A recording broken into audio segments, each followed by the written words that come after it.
Yan, na-stock ng 2 buwan. Yan o. Pina-estimate natin dun sa gumagawa ng ref. Pero ang sabi is 8,000 hanggang 9,000 daw yung estimate na gagastusin dito. Yan, na-stock na siya. Tagal na rin to, mga 5 years mahigit. Yan o. Ngayon, second option tayo. Kinulikot natin yung mga pyesa. Ito daw yung sira eh. Ito. Kinulikat natin tong pyesa. Disclaimer lang ha, hindi ako electrician. Pero ito kasi yung nakitang sira nung pina-check up namin or pina-consult namin dun sa pwesto. Ayan. Nagtanong-tanong ako sa Shopee. Ito naman yung sira talaga. Pinicturan ko to. Ayun. At swerte naman at may nakita tayo. Ito. Sa halagang 3,000 mahigit lang. So nakasave tayo ng 6,000 mahigit.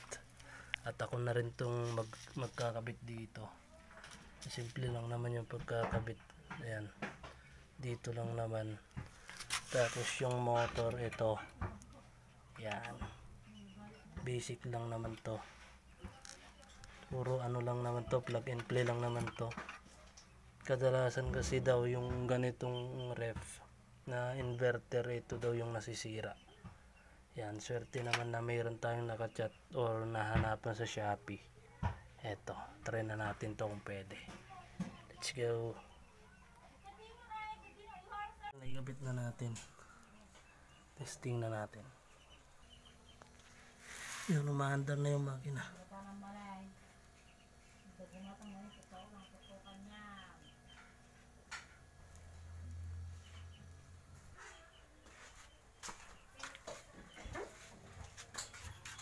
Yun o.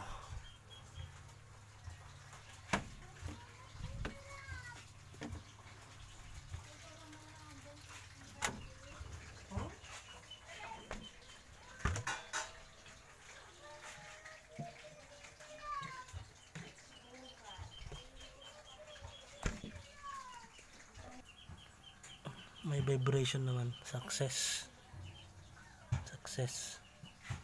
Sakto yung pinalit natin. Sakto. Antayin natin to hanggang 30 minutes. Yan guys, success. Ayan o.